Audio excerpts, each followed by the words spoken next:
at the economy. Hold on. I remember you on this set talk about the uniqueness of the democracy practiced in Nigeria. Certainly. That it is out of the normal tenets of democracy. Very true. Is a unique one. Very true. The book, How Democracies Die, by Stephen Levitsky. Yes, talks about the fragility of democracy. Yeah. Now, has Nigeria been able to surmount that fragility in the past 27 or 26 years, or are we still playing the trial and error card? Now, well, let's look at the older democracies. Are they perfect? I just heard the other day that judges in America their houses were burgled by the state. I'm just trying to tell you that, look at it, we cannot be parochial, because we are trying to bring a balanced view so that our citizens can, understand and make informed decisions. There are reasons why democracy will fail. For instance, this one-party system that is going to drive us into an authoritarian kind of democracy will make democracy fail. But again, counter to that is that you see people are also speaking up, because the media is speaking up against it. Those who have that ambition may not be able to execute it as a whole. So there are reasons why democracy, for instance, in other places where coup has taken place now, in Africa, today democracies have been suspended in those countries. Why did it fail? Because there are weak institutions. The political class became reckless. We have had it a time in this country when there was a military interjection, which of course set us back significantly. And those were because the political class became reckless. The institutions of government became weak. People began to live as if we are not under a government. So there are reasons why democracy will fail. But in our own case, it doesn't appear as if we have done too bad, such that we expect democracy to fail so soon in Nigeria. Because for instance, Chike, when you go to a state like Lagos State, for instance, you will see, at least to a reasonable extent, the dividend of democracy. That's not where we want to be. Do you understand? There's a place Nigeria should be in Africa as the leader of our continent, and to join the Community of Nations as those who are making global decisions. However, we don't sit back and, you see, I have believed over the years, celebrate your little progress. It gives you morale to do more, to tackle, take on big challenges. It is true, Nigeria is far from being developed. We have not maximized the potentials of democracy. We have not allowed democracy to flourish, such that democracy will bring to the table, to the fore, all of its goodies to the average Nigerians. What have we got to show for democracy in the past 26 years, from 1999 to date?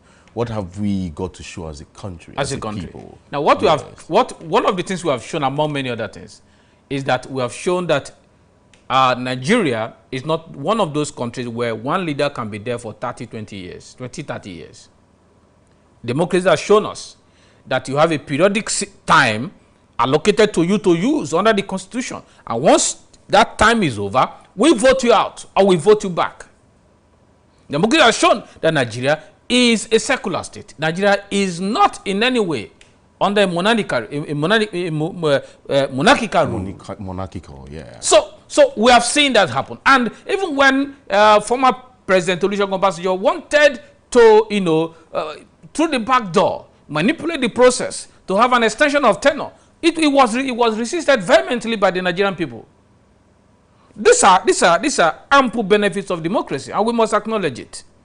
Just imagine what it means that one ethnic nationality is today, the only one enthroning its people on the seat of the presidency. From number 4 to 1 seemed to be another dividend over democracy.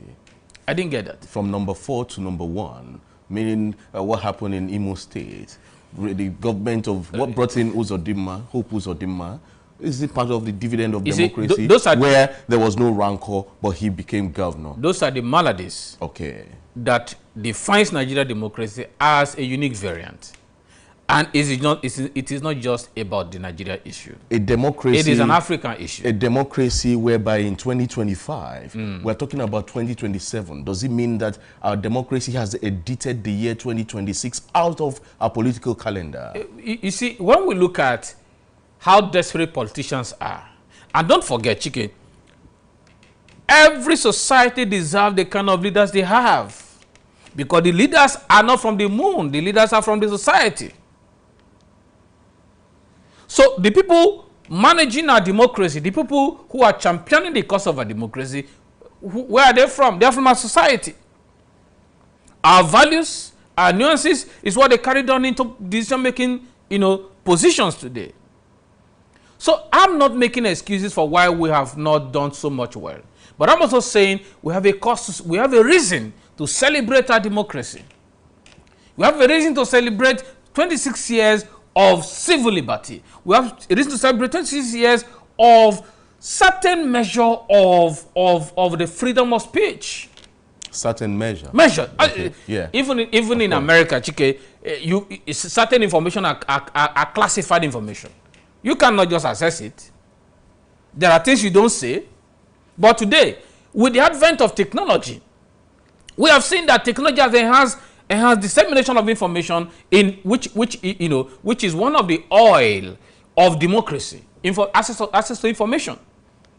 And the technology has made that available. There is hardly anything today that you will not see in the media space. So we're saying that, yes, we are far from where we ought to be, but we need to celebrate this milestone. That today, we're not under a military rule. That today, we're not under a monarchical rule. That today, even though there are maladies, even though there are conjectures in our democratic practices, however, we must recognize that we have made some levels of progress, and we should celebrate that. All right, let's look at it. Let's break it down. Let's take it one after the other. And let's look at leadership and governance. Leadership challenges and governance issues have continued to remain at the forefront, with concerns over corruption, lack of transparency, and even adherence to the rule of law. So, is there a need for a constitutional and more proactive electoral reform to press the issues or enhance our democratic process in the country? Yes, no doubt that we need a more people-centered and democratic value electoral reform. But look at it. Reforms don't bring development by themselves. It's people who operationalize those reforms. Look at the last electoral reform. If it was allowed to move seamlessly, there would have not been doubt or discrepancies about the outcome of that election. But human beings who do not want the system to run seamlessly interjected the system and then sabotaged the system, circumvented the process, and then at the end of the day, there were discrepancies as to the outcome of the election. If we are going to resolve our leadership crisis, it will begin at the level of the political party. The political party primary elections determine flag bearers at all levels. So, if you have non-entities at the political, at the ward level, deciding who to become a flag bearer, at the end of the day, you have no choice than to make decision on the persons who are brought to you by the political party. And we have not grown enough to say we are voting or we are going to elect a candidate who is running on the platform of no political party. So if we are going to get our political leadership right, it will mean that political parties need to sit down and recalibrate their ideologies and philosophies so that it will capture a procedure that will produce honorable men and women to be able to be on those political offices. And then you have the second leg to that. You have a conscientized, educated, critical mass of the Nigerian citizens who can now evaluate people based on their past performances and on their strength of character, and not on the amount of money that is brought to your table, and not on basis of religion and ethnicity. If your stomach is a factor in deciding who becomes your leader, your religion and ethnicity it is a factor, at the end of the day, you will choose the wrong person. And that's why I have said again and again, I'm one of those who believe every society deserves the kind of leaders they have. Because we throw them up.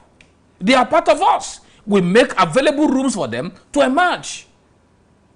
So, Chike, if we're going to solve a leadership crisis, it is not going to be by fiat. We all must be involved. How dispassionate are you when you are, during election, about who is the right candidate, who has the capacity to deliver? But that's not the case. So you have people who have corruption cases hanging on their necks, but because they're your brothers, then you ignore it. You say, let's vote for him. Because they enter your political party, they become saints. They enter sainthood. That's also part of what I've said, at the beginning, that political parties need to be restructured, reformed, to accommodate the future that we are looking for. Because these are still the platform that will throw up people for you. If you have 5 candidates who are all with very terrible past, there's nothing you can do, is to make a choice among the 5 bad persons. So, but we have a political party that, that's why civil society and the media should pressure the political parties. They need to reform. You can't throw up people of no character. People we know have very terrible antecedents. And then you force them on us because at the end of the day, we have to go through this electoral process. So to resolve a leadership issue or leadership crisis, as it were, it will take time in our democracy. You see, time is a factor of relativity. Okay. The citizens and the political parties have a major role to play. If today, one Mr. Akintunde is a more credible person, I will not vote for a Chukwemeka because you're my brother. That's the mindset. Because to what end is that you are my brother and you can't deliver? Credibility over nepotism. That's what it is. Okay. But today, that's not the case with us. And don't forget, let us also not deceive ourselves that we can completely rule out biases, ethnic biases, ethnic prejudices. There's political sentiments. It will be there. They're there. But what should be overridden is competence, is credibility, is strength of character, is what will this person represent internationally for the Nigerian people, for over 200 million persons. Nationalism is also key. Yes, you see. Someone who has the nation at heart, who would cohese, who bring everybody together and say, yes, this is the Nigeria of our dreams. Yes, we have debated again and again whether there are 2 nationalists, because what you have is ethnic enclaves, ethnic nationalities, and even religious biases. People who are championing their ethnic agenda. Because we're also we're looking now at ethnic and religious diversity. You see, Nigeria's rich ethnic and religious diversity, while a strength, also presents its own challenges in creating a sense of national unity. Ethnic politics and tension, especially those that are very evident during election periods, many have said need to be managed well. If well managed, can it foster national cohesion? Certainly, Chike. Now, how do we then manage? America is today referred to as the melting point of ethnic nationalities. So how do we manage us in Nigeria? Now, this is what it means. Melting point is that when you come as a Japanese American, an African American, a Spanish American, Jewish American, the moment you come into America, your nationality is swallowed up in the American dream. You keep your identity, right? But there's an American dream that is overriding. And all of us, we measure ourselves into the American dream. But that's not our case today. Our case is that we have political leaders who amplifies our ethnic nationalities and do not see that we can't survive without the other. They want to pitch one against the other. And until Nigerians, and Chike, and when you see the way even scholars write in terms of ethnicity and religion, you discover that even those who should be thinkers are not thinking. You will see ethnicity from the line, from the lens of what they are written. Okay, so John, there is what I say a course, C-A-U-S-E, for a course, C-O-U-R-S-E. So if there is a cause for a course, then something would have triggered this ethnic and religious bias ab initio. Do you think, like you just posited, that many scholars who are supposed to think positively are also in that swamp of ethnic bias and ethnic bigotry? Don't you think that as a people, as a country, the 1967 to 1970 Civil War remains an injury that is yet to heal, hence causing ethnic bias in the country? You have a point, but again, we must look at it from this perspective. One of the most sad events that took place in Nigeria, we wish it never happened, was that Civil War, where we lost, in fact, over 2 million persons. You know, is regarded as almost a genocide, particularly in what happened, the pogrom that happened in Asaba. But then, how long shall we continue to weep on our bereaved? Because the factors, some will say the factors that led to that, and even the post-Civil War, let me land. Nobody has come together to even find a cohesive mechanism. You see, before the war, yes, Nnamdi Azikiwe won election, the regional election, won some seat in the West. Under the NCNC. Under the NCNC. Yes. However, the moment the AG, the action group, found that it was having some overbearing influence. With the influence of Chief Ladoke Akintola, who was also a member of the NCNC. Yes. Then there was some kind of withdrawal, which many people have said would have been the reason for the quarrel between Awolowo and Akintola. Exactly. But you see, all these men were also acting as ethnic nationalists. They were not acting as nationalists, as it were, including Zik. They were all regional inclined. They were ethnic nationalists. They were not really national. So ab initio, as it were. So ab initio, there has always been this divide. And because of the kind of marriage we had, because of the kind of amalgamation, how we were brought together. Do you blame the priest who brought the marriage together? Well, you see, or do you blame the people who decided to get married? Certainly, we were forced together against our will. It was for what is called administrative convenience for the colonialist. That was why they did what they did. But let's move on from there. You married a bad wife. You didn't know that Jacob did not know that the woman that was given to him was not the woman he had served for. Now is your wife. How do we make this marriage work? Should be the next conversation. So how do we work together? How do we build and foster a country where peace, unity, justice, and equity can be available for everybody? That should be the conversation. And now, if you ask me, what do we do to restore back unity, peace, justice, equity? These things are available. There is a way you go about it. Remember under Jonathan. Let's even begin under Yaradua. You saw how Yaradua shared the political offices, the key political offices, such that all the major ethnic nationalities felt belonged in that administration. So much so that Jonathan and a few other people volunteered to go and deal with the issue of the Niger Delta crisis at the time. And because of that belongingness, that issue was quelled. Today, successive administration had not taken time to look at what do we stand to benefit in our this diversity that we have. What do we stand to benefit in bringing together everybody on the table?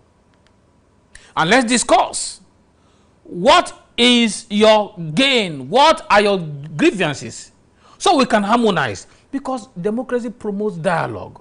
It promotes diplomacy. So you cannot, like what happened during former President Buhari in the Southeast, how Nnamdi Kanu was arrested, has been kept in prison up till now, no serious conversation is ongoing, and then how that has brought up the IPOB and made them notorious for what they do right now in the Southeast. We cannot continue like this in a democratic era. There must be that room for dialogue, because conflict don't arise without interest. When goals are not at par, when goals are moving in opposite direction, aspirations are moving in opposite directions, that's where conflict arises. And if we are going to resolve it, the parties involved must be on the table. And we look at ourselves eyeball to eyeball and what are the issues and address the issues holistically.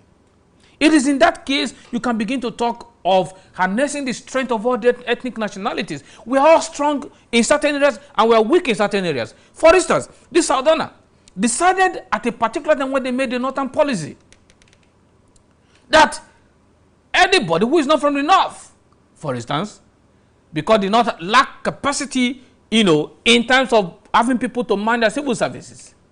And they said that policy was a Northernization policy to remove everybody who was not from the North. You can't do that in this democratic dispensation. People must be given equal opportunity. You cannot say a child in the Southwest should have 120 for unity exam and then a child in Kano should have 35. There should be a level playground for all of us to compete. Of course, there can never be an egalitarian society. No. But give us a level playing ground. And then Ethiopianism is not the order of the day in the 21st century. But Chike, you see that, why are we saying gender equality? We're saying put the man and the woman, give them a fair level playing ground. Equal rights? Not equal right. Gender equity. No, gender equity. Yeah, equality. See, equal right is a subject of relativity. Okay. But when we say equity, you put it to the table. The rules are clear. The rules are not gender-based. The rules are available. If you meet it, you get it. Because it's about competence. It's about credibility. It's about strength of character. I can tell you for a fact, today, at the University of Ibadan, more ladies make first class than boys. Oh, well, we need that statistics. You can go verify. It's the truth. More ladies are brilliant than men. So you cannot discriminate on the basis of gender and just ask them to dress in a particular way. It could also be relative because you consider the factors surrounding all these things. These men need to fend for, you have several factors. What are you saying? Today, United Nations give more rooms for women than men. So what are you saying? The economic power does not rely on gender. It rests on who has the competence to make the money. Let's move on because of our time. Let's also look at electoral integrity. Electoral violence and even voter suppression are a very serious concern that are even undermine the integrity of elections. How do we address these issues? Especially issues that are very crucial for the credibility of the electoral process and the trust of the Nigerian people in their democracy. Because without trust, the people would not, people would not even believe whatever it is in any democratic setting. Yes, when you talk about social capital, trust is the most important asset you should have between the led and the leaders. It's trust. Trust is why we can persevere. Trust is why we believe in your policy. Trust is why we believe in your reforms. So, electoral, trust is a fundamental one. And what that means is that we need an umpire that will be neutral for the next, for future elections in Nigeria. An umpire that will not be bought over by the ruling party. But again, Chike, it is difficult to have such umpire because, for instance, INEC is funded by the federal government, by the ruling government. The leader or the chairperson of INEC and the electoral commissioners for all the states are elected officials of the sitting government. That makes it difficult. Unless there's an amendment of our constitution or the Electoral Act to see to it that the election of this body is not, of the leaders of these bodies, of INEC for instance, is not made by the ruling government. And then the funding of this same body. Just as you see the challenge we're having today with the judiciary. Because he who pays the piper dictates the tune. The man who is paying your bill can, if he's not a straightforward person, can decide what to do with the policies of the institution. Those are the challenges. So if we're going to have electoral, a process that is free and fair, credible, you will need an INEC that is honest. We do not want to repeat an INEC that is totally independent. So if we compare the INEC of Humphrey Nwosu of 1993 and you compare to the INEC of today, would you say they're more credible in the past than today? They are not. Even the past, Humphrey Nwosu failed. He failed himself and failed Nigeria. How? Yeah, because at the point where he could not stand to defend what is right, what is fair, what is just, and he caved in. In a military regime. Chike, a service to your nation, if it cost your life, it's worth it. It plunged several millions of Nigerians who trooped out. Do you know how many people died in protest? So let's get something right. And so if one man had died in defending our rights. Yeah, let's get something straight. How did Humphrey Nwosu get into the mess at that time? Election results were out. It was looking so overwhelming for MK Abiola as the winner of the election. Humphrey Nwosu did not annul the election. However, it was Ibrahim Badamasi Babangida who annulled that election in a nationwide broadcast. So, how did Humphrey Nwosu become the victim here? Chike, by the time he saw that MK Abiola had won this election, yes, what stopped him from announcing the election? The result of that election. He had the head of state who was in charge. That's the point. It was not the duty of the head of state to declare the winner. Chike, you see, remember, we're talking about democracy. This is my. So this was not in a democracy. This is okay, my. So let's get it straight. Hold on. This was not in a democracy. This was in a military rule. Chike, this is my opinion.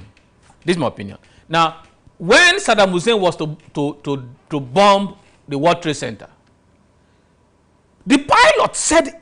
Saddam Hussein, you mean? Yes. Or Osama bin Laden? So Osama bin Laden. Okay. Osama bin Laden. Yeah. The pilot decided to, because of the love of their country, instead of us to head here, it used to be a colossal damage to our nation.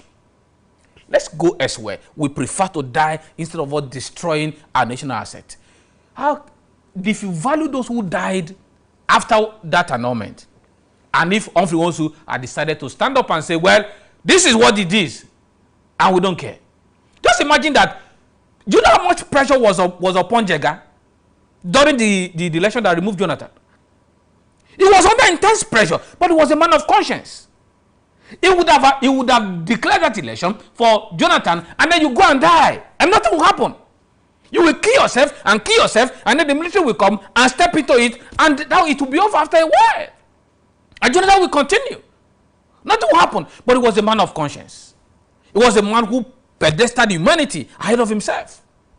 He was willing to be a sacrificial lamb. At the end of the day, he became a hero of that election. So I felt Humphrey Nwosu would have honorably declared the election and offer himself to be killed. They would still not have killed him. So if Humphrey Nwosu had declared the winner of the June 12, 1993 election and says MK Abiola had won the election, and then the CNC, the Commander-in-Chief of the Armed Forces, that's retired General Ibrahim Badamasi Babangida, will come out again on a nationwide broadcast and say this election has been annulled. Does this still make any difference on what happened? It would not have been an annulment. It would have been a coup. Because a president has been declared. It would have been a coup at that point. And then the narrative would be different. But look at it. After Humphrey Nwosu, those who failed the more was Iwu. Maurice Iwu.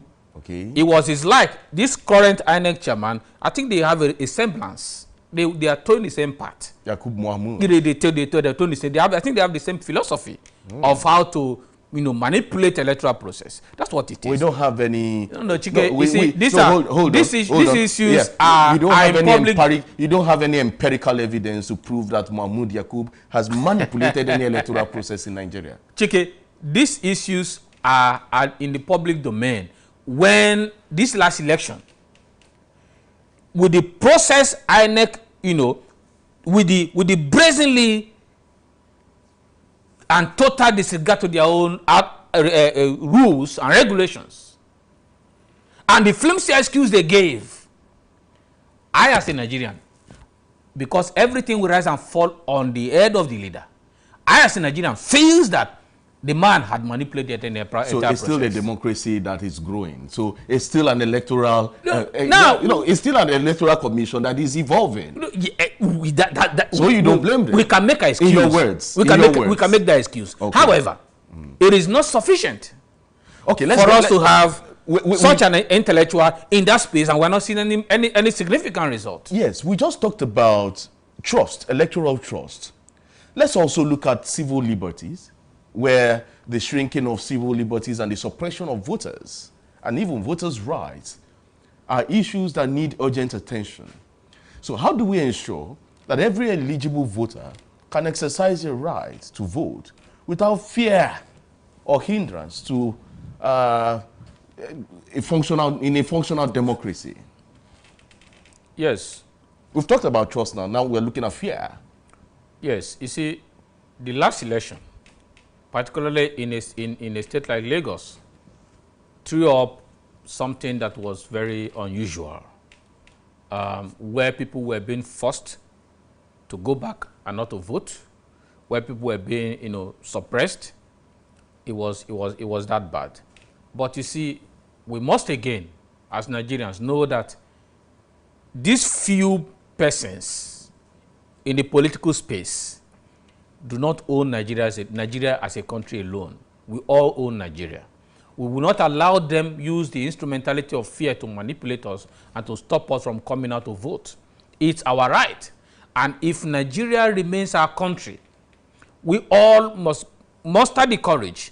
Because you hear that there's a lion on the street, will you decide to stop going out again? We'll go out in next election. And that's my advocacy. Nigerians should mobilize. We must mobilize ourselves to go out. We know that the security architecture, when it comes to the elections, most of the time are compromised. However, the security must also know that if Nigeria gets better or Nigeria gets worse, we're all here together. Their children go to the same school that our children go to. Their wives go to the same market we go to. And you cannot, because you have paid by your paymaster, and decide to sabotage a process that is going to bring a sustainable development for your children. Sometimes I ask myself, will the child of a constable ever attain a quality and quantified education such that that child can become somebody significant in our society? So you cannot take a 50,000 naira, for instance, and go and be part of a wickedness against your nation. So if we have the security corporate, we have the hooligans, the thugs that are being used by the political class to realize that that's the only usefulness that you have to them. They don't care. After election, you are dumped. And by next election, they go look for you again. So if you wake up and you realize it, we all will now put our hands together to build a formidable nation and an electoral process that will throw up and bring to us the people we desire to man leadership in our country. Well, we might just be winding down at this moment. However, let's look at the socioeconomic factors. You know, when you look at poverty, unemployment, and high illiteracy levels, which are socioeconomic factors. Yes. Don't you think they also have an impact on our democracy? Very certainly, certainly.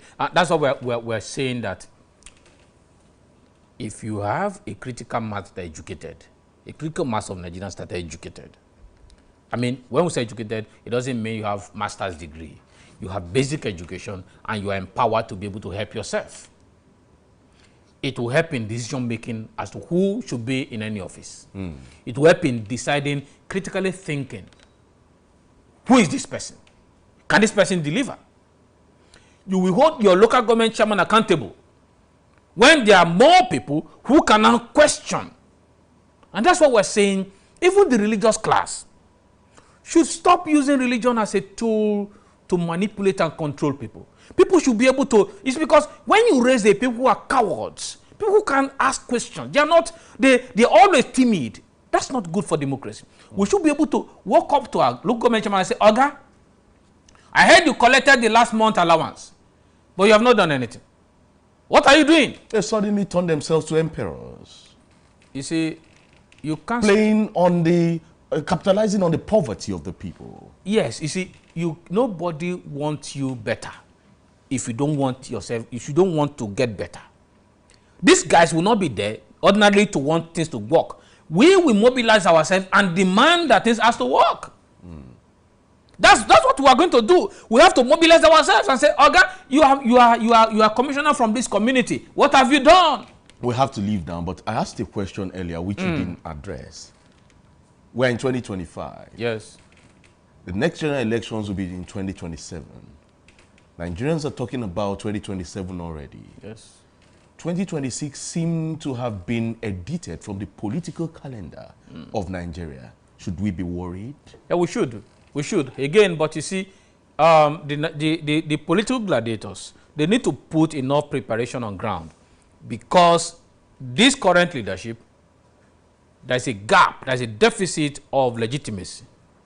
And they know that can affect the outcome of this election. Okay. And what they're trying to do is to ensure that all the knots are tied because they do not want to give to chance any opportunity. So it's not a good thing, but we expect that we should expect that. In 2015, 22 state governors endorsed Goodluck Jonathan. Yes. And then he eventually lost that election to Muhammadu Buhari in 2015. And as we speak now, today, 22 governors have endorsed Tinubu. Is there a deja vu? Mr. President, Asiwaju Bola Ahmed Tinubu is not a regular politician. Okay. Jonathan was a regular politician. He was an administrator. He was somebody who had up idea the values of democracy.